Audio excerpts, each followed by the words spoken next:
welcome back to the channel. We're blessed to have you with us today. So as I had mentioned in one of our last videos, we had ordered the 5-pound tumbler, the vibratory tumbler from Harbor Freight. It's from Central Machinery. It had, like I said, it had a lot of good reviews. It had enough good reviews that, like I said, that I was comfortable in buying it. So we went ahead, we purchased it. I've cut the top open, and I've looked down in the box. I haven't taken it out of the box yet. It looks like it's a pretty good sized machine. So we're going to take it out. I've set aside some of the soft stuff that I tried tumbling in the past. Some Fireworks obsidian that didn't work out in my rotary tumbler. It didn't take a shine at all. I believe this is called Sodalite or Blue Apatite. I don't remember. But this one actually started to shine up a little bit. I've got just a miscellaneous load of small stuff that's definitely soft. It tumbled down really fast. And then I've got some labradorite that I'm pretty excited about rerunning. I ran this all the way to polish in the rotary tumblers, but it didn't really come up to what I thought was a good polish. So we're going to go ahead, we're going to get this out of the box and see what we've got here. So we got, it's a pretty good sized machine by the looks. Take the top off here. One of the reviews did say it had a little bit of an odor. It's got kind of like a rubbery odor, almost like a new tire or something. So I think I'm probably gonna, I got a little bit of a head cold. Sorry about the voice. I think what I'm gonna probably end up doing,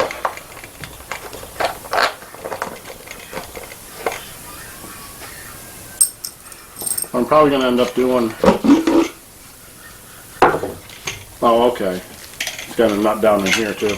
So I can't actually just pull the machine apart. It's got a nut down in there as well. So let's see. It looks like, I don't know if this mold, I'll have to look at the manual, but there's a molded center line, and that's about where the center of that hub is. So that might be about as far up as we want to put our material. I do have some ceramic media to add in with it. And these, like I said, these have all been tumbled, so we're going to be starting them on 120, 220. So I'll take a look at the manual. I'm going to interrupt the video, and I'll get back apart.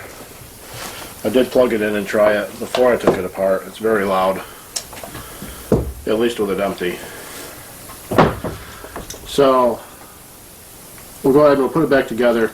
It does say that it's not intended for wet use, and it's not intended for tumbling stones. I went ahead, I read some of the reviews again. Some of the reviews indicate that people have tumbled stones with it.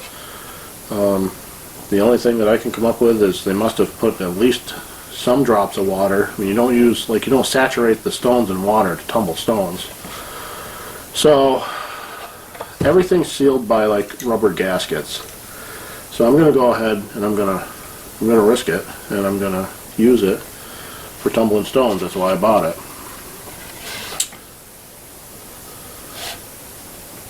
It's a risk. I guess that's, for a $70 tool, that's what I'm willing to do. I'm willing to take the risk.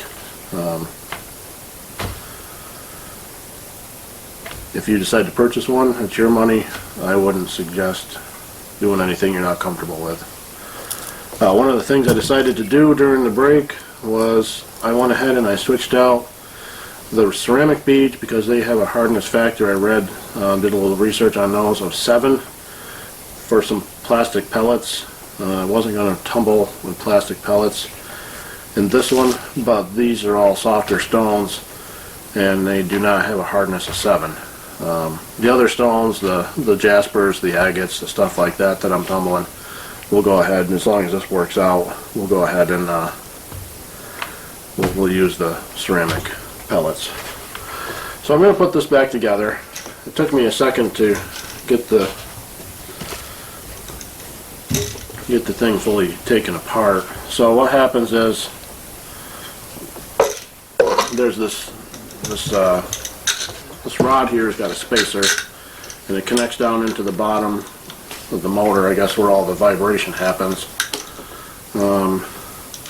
Then there's a sleeve that goes over it with 2 washers, and that kind of keeps it gives you the proper spacing for the tumbler. And then I guess I'm just going to have to stand up here. So then what happens is, got another sleeve that fits down over it. Oops, sorry. You've got a big washer with a rubber gasket, and it's kind of hooked to it, so not really too worried about trying to pull that apart. That just slides down on the rod, and then there's like a lock washer type thing that goes down next, and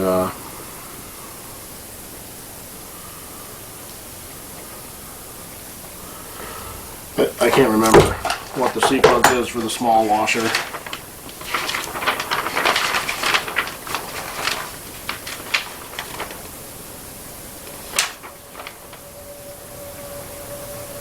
Okay, so the little washer, so next it gets the sleeve, right?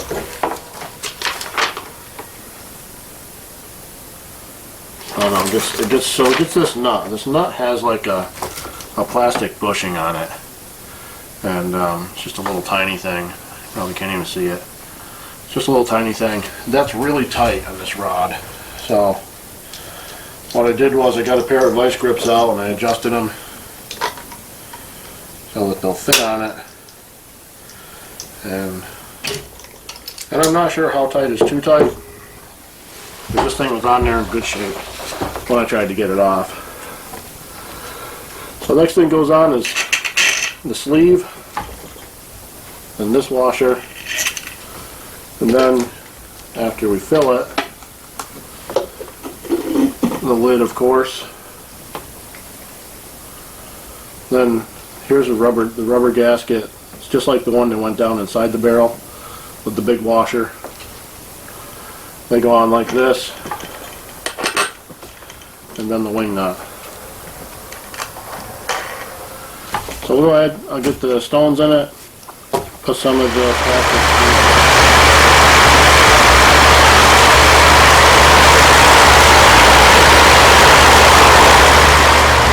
So there it is, turned off. I did end up adding the ceramic media because I was wrong about it. I did a little bit more research in it, and it's a non-abrasive media type. So I decided to run it with this soft load. I left the plastic pellets in there because I don't feel like fishing them out right now. We'll do that when we do the first clean out. I'm pretty happy with how it vibrates, how it rolls the media, the stones. I do have to add probably a tiny bit more water. It doesn't look like it's getting gummed up. Last night when I did like the introduction of it, I added way too much water. I had to actually dump out a lot of the water and restart my cycle. And then this afternoon I added the ceramic media pellets. We'll get it running. It's very loud, but we'll get it running. Sorry about the shadows. It's a basement. It's what it is.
back with the video of the vibratory tumbler. I did run it some with the stones in it. These are the stones that I ran in it.